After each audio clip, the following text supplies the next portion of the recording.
Hello students. तो कैसे हैं आप सभी। स्वागत है आपका अपना YouTube channel Dipanjan sir BCC में। और मैं आज प्रकाश का परावर्तन क्लास 10th के लिए लेक्चर नंबर 2 आया हूं।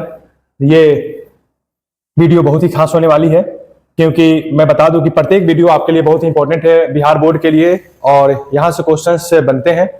मैंने पिछले क्लास में वीडियो नंबर 1 यानी लेक्चर नंबर 1 में मैंने प्रकाश के बारे में बताया था। उसके बाद प्रकाश स्रोत, प्रदीप्त वस्तु, अप्रदीप्त वस्तु, प्रकीर्णन, प्रकाश के किरण, किरणों का समूह, अपसारी किरण पुंज, अभिसारी किरण पुंज, समांतर किरण पुंज, ये सब चीजें टॉपिक हो गया था। पारदर्शी अपारदर्शी माध्यम हो गए थे।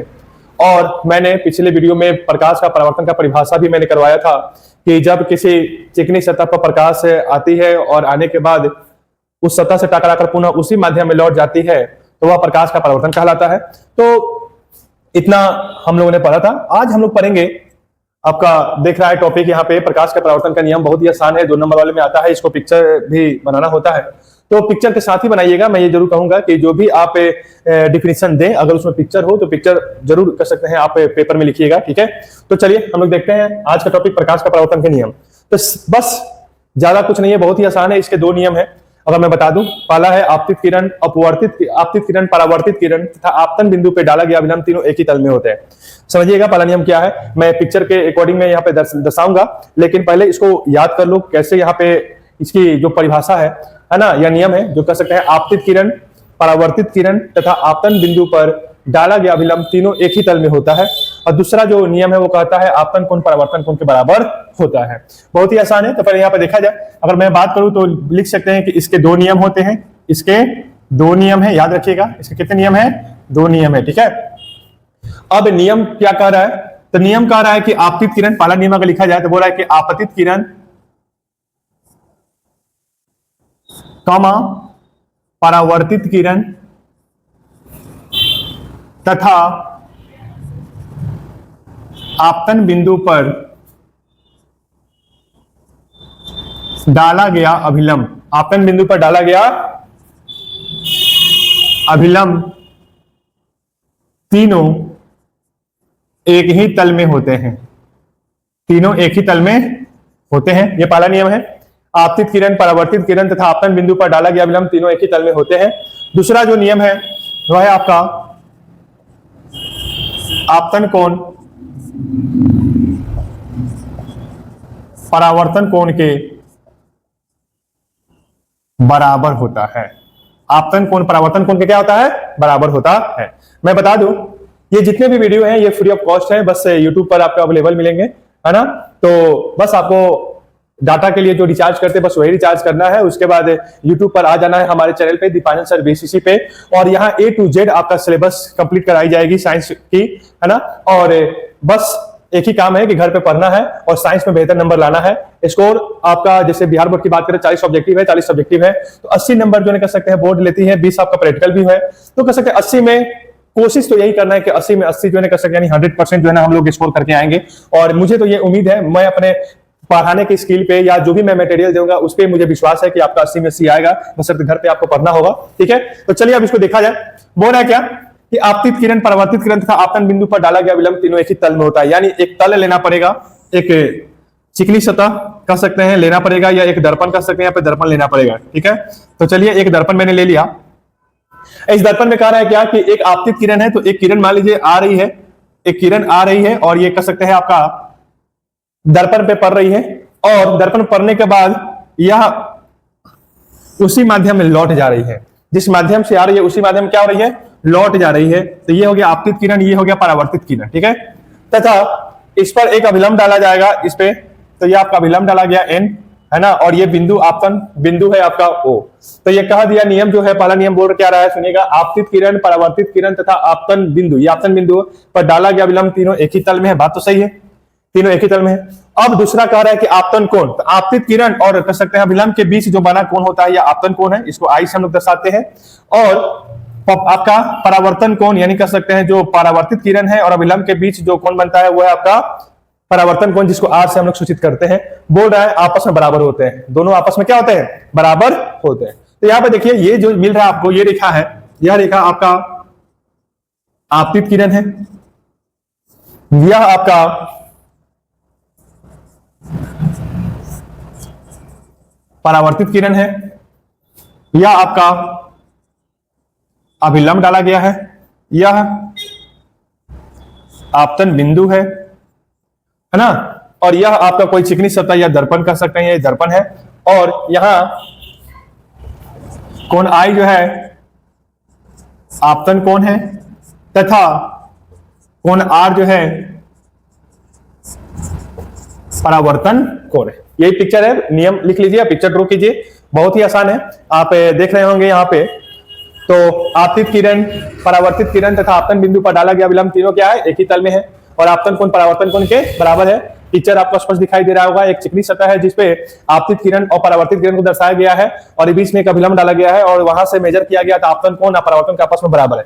याद रखिएगा, चिकनी सतह पर पड़ने वाली प्रकाश, अब जिस एंगल से, सिंपल से याद रखिए परिभाषा, आप जिस एंगल से प्रकाश को आपतित कराइएगा, है ना, उसी एंगल से जो है वो परावर्तित होती है। याद रखिएगा नोट में, है ना, नोट में ये बात याद रखिएगा कि जिस कोण से प्रकाश आपतित होती है, उसी कोण से प्रकाश परावर्तित होती है। बहुत ही इंपॉर्टेंट ये चीजें हैं, जिस कोण से प्रकाश आपतित होगी उसी कोण से प्रकाश क्या होगी, परावर्तित होगी। तो अगर बात करें, मान लेते हैं अगर प्रकाश जो है ना किसी दर्पण पे, अगर किसी दर्पण पे लंबवत पड़ेगी, क्या पड़ेगी, लंबवत पड़ेगी, याद रखिएगा, तो वह लंबवत ही कर सकते हैं, वह रिटर्न हो जाएगी, यानी लंबवत ही परावर्तित होगी।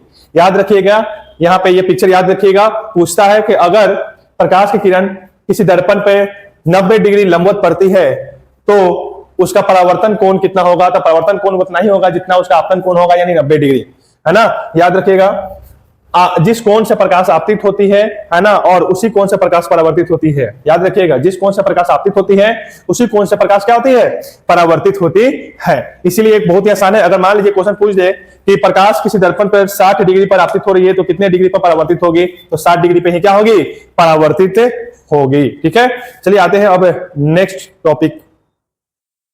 अब जो है नेक्स्ट टॉपिक है वो है आपका प्रतिबिंब। तो प्रतिबिंब यानी इसको इंग्लिश में बोलते हैं हम लोग इमेज।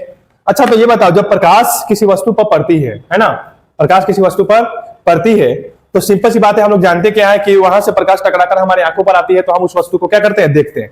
ठीक है, तो बोल रहा है किसी बिंदु स्रोत से आती हुई प्रकाश की किरण, तो प्रकाश किसी बिंदु स्रोत से ही आती है, चाहे वो जलता हुआ कर सकते हैं, बल्ब हो, जलता हुआ मोमबत्ती हो, सूर्य हो, तारा हो, है कि नहीं। और बोल रहा है कि परावर्तन के बाद, यानी परावर्तन के बाद मतलब क्या, अगर मान लीजिए वो चिकनी सतह पर पड़ी या कोई वस्तु पे ही पड़ी, तो वस्तु पर वो परावर्तित होती है, और वस्तु एक ऐसा क्वालिटी है, कुछ प्रकाश को ऑब्जर्व करके बाकी प्रकाश को वो रिफ्लेक्ट करती है, जिस कारण से हमें वो दिखाई देती है। ठीक है, याद रखिएगा। तो जब प्रकाश वस्तु पर पड़ती है, अब वस्तु पर पड़ने के बाद जो है कर सकते हैं, हमारी आंखों तक वो रिटर्न होकर आती है, कुछ ऑब्जर्व कर लेती है, जिस कारण से हमें वस्तु दिखाई देता है। तो उसी कंडीशन में क्या होता है कि जब किसी बिंदु स्रोत से प्रकाश जो है ना आती है और दर्पण से परावर्तन के बाद किसी बिंदु पर मिलती है, दर्पण से परावर्तन के बाद किसी न किसी बिंदु पर तो मिलेगी, है ना, किसी बिंदु पर मिलती है या मिलती हुई प्रतीत होती है, तो वही आपका प्रतिबिंब कहलाता है। याद रखिएगा, प्रतिबिंब की परिभाषा बहुत ही आसान है, बहुत सारे बच्चे कंफ्यूज हो जाते हैं कि प्रतिबिंब किसे कहते हैं, कंफ्यूज रहते हैं वास्तविक प्रतिबिंब में और कह सकते हैं आभासी प्रतिबिंब में, तो यहाँ पे कंफ्यूजन की कोई बात नहीं है। ठीक है, और ये क्वेश्चन आता है बिहार बोर्ड में, आप क्वेश्चन बैंक उठा के देखो, बार बार ये क्वेश्चन पूछा गया। ठीक है, तो प्रतिबिंब क्या है, तो फिर से सुनिएगा, बोल रहा है क्या, जब किसी बिंदु स्रोत से आती हुई प्रकाश की किरण, जब किसी बिंदु स्रोत से आती हुई प्रकाश की किरण परावर्तन के बाद, याद रखिएगा, यानी परावर्तन होगा क्या, जब कोई मतलब प्रकाश से आती हुई प्रकाश की किरण कहां से परावर्तन होगा, दर्पण से। ठीक है, दर्पण से परावर्तन के बाद जिस बिंदु पर मिलती है या मिलती हुई प्रतीत होती है, वह उसका प्रतिबिंब कहलाता है, या वह बिंदु जो है ना स्रोत का प्रतिबिंब कहलाता है, उस बिंदु स्रोत का प्रतिबिंब कहलाता है। ठीक है, तो हम लोग चलिए लिखते हैं यहां पे परिभाषा, किसी बिंदु स्रोत से आती प्रकाश की किरण दर्पण से परावर्तन के बाद, दर्पण से परावर्तन के बाद जिस बिंदु पर मिलती है या मिलती हुई प्रतीत होती है, याद रखिएगा, मिलती है या मिलती हुई प्रतीत होती है, उसे उस बिंदु स्रोत का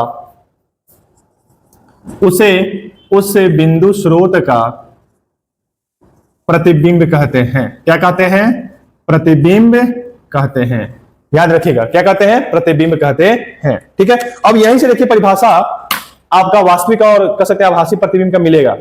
याद रखिएगा, बस कुछ नहीं, मिलती है, किसी बिंदु पर मिलती है तो वास्तविक प्रतिबिंब, क्योंकि यहां पर कंफर्म कह रहा है कि मिलती है। ठीक है, और मिलती हुई प्रतीत होती है, यानी ये कल्पना कर रहा है, ये कंफर्म नहीं बता रहा है, ये कल्पना कर रहा है कि वहां पे मिलती होगी। तो मिलती होगी या मिलती हुई प्रतीत होती है, यानी वो कल्पना है, यानी वो आभासी है, या काल्पनिक कर सकते हैं, आभासी प्रतिबिंब या काल्पनिक प्रतिबिंब। हम लोग कह सकते हैं कि प्रतिबिंब दो प्रकार के होते हैं।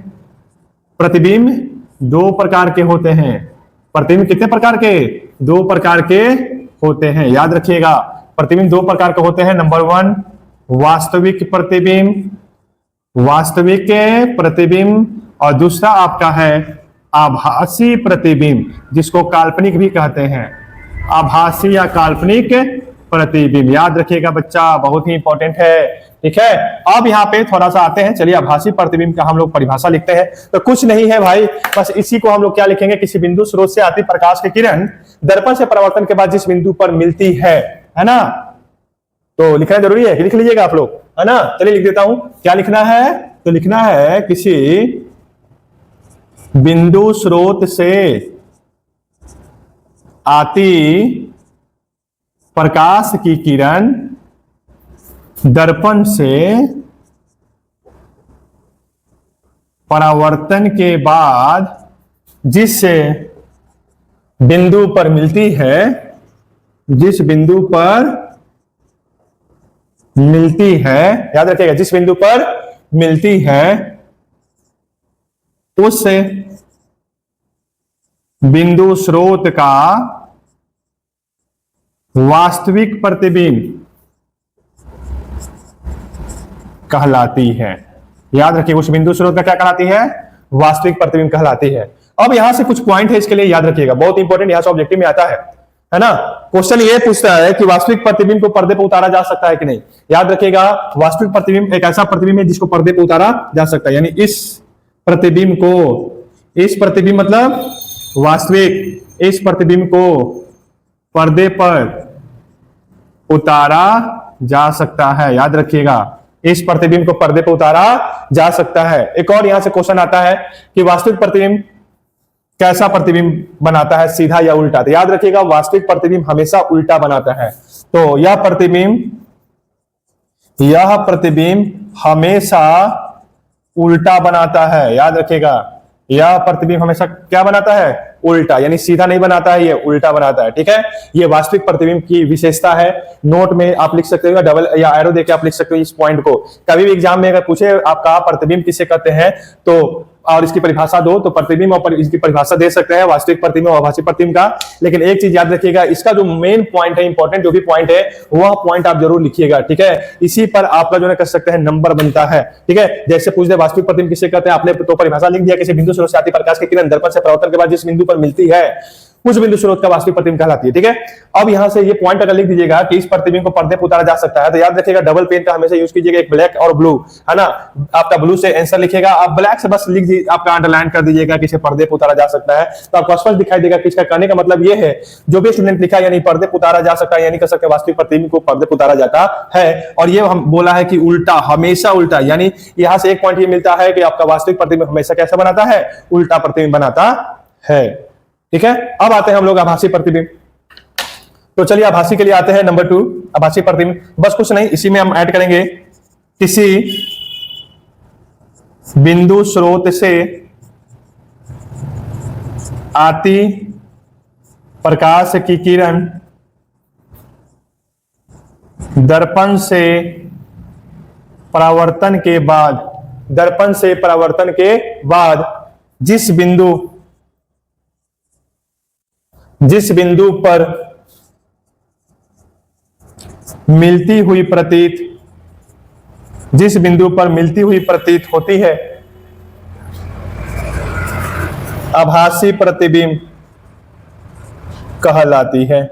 आभासी प्रतिबिंब कहलाती है। ठीक है, अब इसमें अगर बात करें तो इस प्रतिबिंब को पर्दे पर नहीं उतारा जा सकता है। याद रखिएगा, इस प्रतिबिंब को पर्दे पर नहीं उतारा जा सकता है, और यह प्रतिबिंब जो होता है हमेशा सीधा, है ना। तो सीधा याद रखिएगा, यह प्रतिबिंब हमेशा सीधा बनता है, यह प्रतिबिंब हमेशा सीधा बनता है, याद रखिएगा यह प्रतिबिंब हमेशा सीधा बनता है। तो हम लोगों ने यहाँ पे देखा प्रतिबिंब, जिसमें वास्तविक प्रतिबिंब और आभासी प्रतिबिंब हम लोगों ने देखा, ठीक है। अब चलिए बात करते हैं समतल दर्पण के बारे में कि समतल दर्पण द्वारा बने प्रतिबिंब की कुछ विशेषताएं देखा जाए। तो कुछ नहीं है, बस इसको नोट करने वाली चीजें हैं समतल दर्पण पे, पहले इसको नोट कर लीजिए आप लोग, उसके बाद समतल दर्पण की विशेषता देखेंगे हम लोग। चलिए अब नेक्स्ट टॉपिक हम लोग देखते हैं समतल दर्पण द्वारा बने प्रतिबिंब की विशेषताएं। आप पिक्चर आप देखिए, पिक्चर से आपको स्पष्ट दिखाई देगा। देखिए एक दर्पण है और यह एक मान लेते हैं कि एक स्रोत है या वस्तु है ना, और बिंदु O से एक प्रकाश की किरण निकल रही है जो कह सकते हैं दर्पण के, यानी समतल दर्पण है ये, ठीक है। समतल दर्पण के किसी बिंदु A पर आपतित हो रही है और वहां से आपका बिंदु B पथ से परावर्तित हो जा रही है, ठीक है। अब क्या करना है, बस बिंदु B को पीछे, बिंदु B और A को पीछे की ओर खींचेगा तो कह सकते हैं, और कह सकते हैं O को, OM को पीछे की ओर खींचेगा तो एक मिलान बिंदु L प्राप्त होगा, जो कह सकते हैं यह वस्तु OM का प्रतिबिंब आपका LM प्राप्त होगा, ठीक है। तो यहां से हम लोग समतल दर्पण की विशेषताएं लिखेंगे। याद रखिएगा इसमें बस दर्शा ये रहा है कि जितना वस्तु आगे होगा प्रतिबिंब उतना ही पीछे होगा, जितना वस्तु की हाइट होगी उतना ही आपका प्रतिबिंब का हाइट होगा, ठीक है। तो ज्यादा कुछ नहीं है, आपका 5-6 पॉइंट है, बस इसको हम लोग को लिखना है, जो कर सकते हैं आपका बस एग्जाम में आता है कि समतल दर्पण की विशेषताओं के लिखने के लिए, है ना, कि समतल दर्पण पर अगर प्रकाश पड़ती है ना, तो उसके द्वारा प्रतिबिंब कैसा बनता है, उस पर प्रतिबिंब कैसा बनता है, इसको यहाँ पे बस मेंशन करना होता है बोर्ड में, ठीक है। ये पिक्चर जरूर बनाइएगा।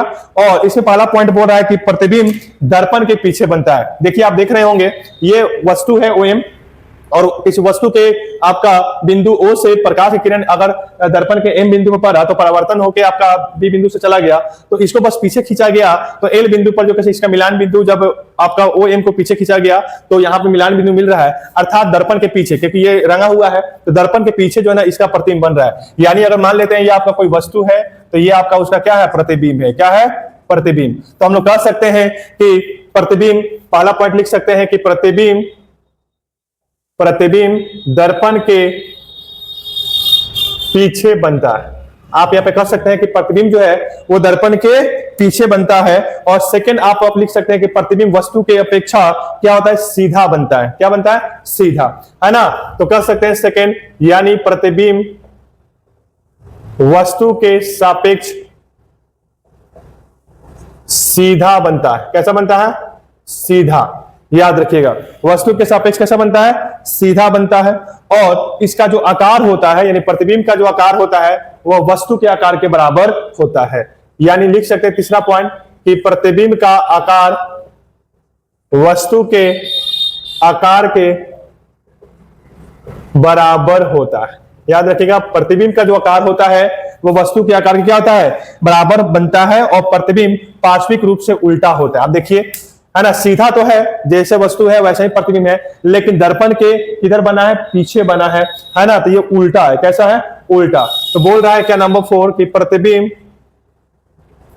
प्रतिबिंब पार्श्विक रूप से उल्टा बनता है। उल्टा बनने का मतलब क्या है, वो भी बोल रहा है कि पार्श्विक रूप से। अब पार्श्विक रूप क्या है, पार्श्विक परिवर्तन भी बोलता है कि पार्श्विक क्या है, पार्श्विक परिवर्तन क्या है। तो जब आप ऐनक के सामने खड़ा होइएगा तो दायां हाथ उठाइएगा तो आपके दर्पण में आपका जो प्रतिबिंब होता है वो बायां हाथ उठाता है, ठीक है।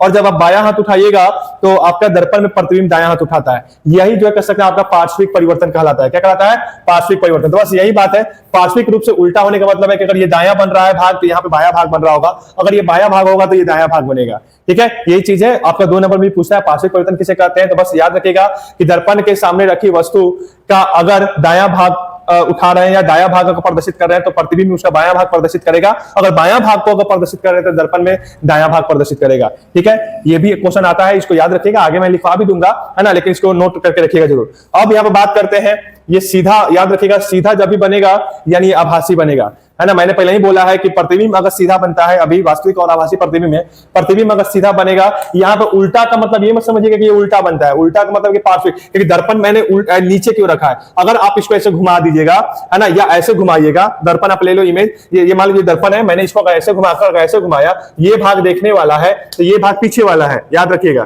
तो ये भाग पीछे वाला, तो हम लोग तो यहाँ सामने खड़ा होंगे, सामने खड़ा होंगे तो दाया भाग उठाएंगे, दाया हाथ उठाएंगे तो बायां हाथ उठाएगा, अगर बायां हाथ उठाएंगे तो दायां हाथ उठाएगा, है ना। तो यहाँ यही चीज है, इसलिए उसमें जो कर सकते हैं उल्टा नहीं बनता है, पार्श्विक परिवर्तन होता है उसमें, याद रखिएगा, ठीक है। तो यहाँ पे नंबर 5, तो पार्श्विक परिवर्तन होता है। और दूसरा नंबर यहाँ पे एक चीज बोला था कि सापेक्ष कैसा बनता है जी, वस्तु के सापेक्ष सीधा बनता है। तो वस्तु के सापेक्ष जो आपका प्रतिबिंब सीधा बनता है यानी वो आभासी होता है। क्या होता है? आभासी। तो लिख सकते हैं कि प्रतिबिंब क्या होता है? आभासी। प्रतिबिंब आभासी बनता है। क्या बनता है? आभासी बनता है। याद रखिएगा प्रतिबिंब कैसा बनता है? आभासी बनता है। और नंबर 6 है कि मैंने पहले ही बोला कि प्रतिबिंब दर्पण से जितना पीछे होगा वस्तु उतना ही क्या होगा? आगे होगा। याद रखिएगा नंबर 6 है प्रतिबिंब दर्पण से जितना पीछे होगा, जितना पीछे होगा वस्तु दर्पण के उतना ही आगे होगा। याद रखिएगा ये चीज है, ठीक है। ये 6 पॉइंट आप याद रखिएगा, ये 6 पॉइंट बहुत ही इंपॉर्टेंट है। चलिए एक बार रिकॉल करता हूं इसको। यहां पे बात करो समतल दर्पण द्वारा बने प्रतिबिंब की विशेषता है, तो यहाँ पे एक समतल दर्पण M और M' एक दर्पण है जो कालाई किया हुआ है, निचला भाग और कह सकते ऊपर का भाग जो ऊपर के सामने यानी उसके सामने यानी दर्पण के सामने एक वस्तु रखा गया है आपका OM, तो उसका प्रतिबिंब जो है कर सकते हैं आपका LM बन रहा है, ठीक है। जो कर सकते हैं दर्पण के पीछे बन रहा है, दर्पण के कहां बन रहा है? पीछे बन रहा है, वस्तु के बराबर बन रहा है, सीधा बन रहा है, पार्श्विक परिवर्तन की घटना हो रही है, ठीक है। इतना याद रखिएगा चीजें। तो यहाँ पे 6 पॉइंट है, देखिए दर्पण के पीछे बनता है यानी प्रतिबिंब कहां बनता है? दर्पण के पीछे। प्रतिबिंब वस्तु के सापेक्ष कैसा होता है भाई? तो सीधा होता है।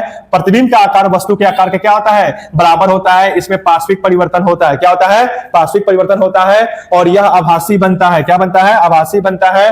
और प्रतिबिंब जितना दर्पण से पीछे होगा वस्तु दर्पण को उतना ही क्या होगा? आगे होगा। ये 6 पॉइंट आप लोग याद रखिएगा।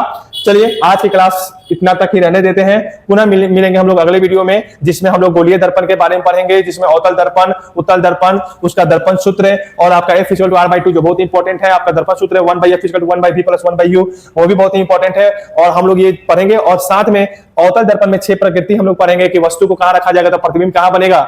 ये सब चीजें हम लोग को पढ़ने को आगे है और जो बहुत ही इंपॉर्टेंट है। इसीलिए जो भी विद्यार्थी इस YouTube चैनल पर नए हैं अपने दोस्तों को भी आप इसको इनवाइट करो, उनको जो है बताओ कि कह सकते हैं क्लासेस शुरू हो गई है और डेली वीडियो अपलोड होगी आपके लिए। और ये बिहार बोर्ड के लिए, स्पेशल बिहार बोर्ड के लिए है। और मैं उम्मीद करता हूं कि कह सकते हैं 80 में 80 यहाँ पे मार्क्स आ सकते हैं।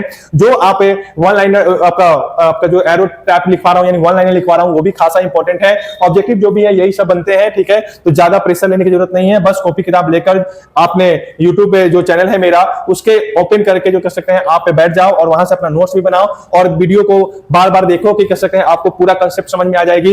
ज्यादा आपको रटने की जरूरत नहीं है, बस समझने की जरूरत है, ठीक है। तो चलिए मिलते हैं नेक्स्ट वीडियो में। जो भी आपके नए मित्र होंगे उनको बोलिए इस YouTube चैनल को जो दीपान सर BCC है इसको सब्सक्राइब करने को और इसमें बेल जो कर सकते हैं आपका दिखता है आपका बेल बटन उसको जो कर सकते हैं बस ऑन कर देने के लिए, और जिससे कर सकते हैं नए वीडियो का अपडेट आप लोग को मिलते रहेगा। तो चलिए मिलते हैं, बेस्ट ऑफ लक। चलिए थैंक यू।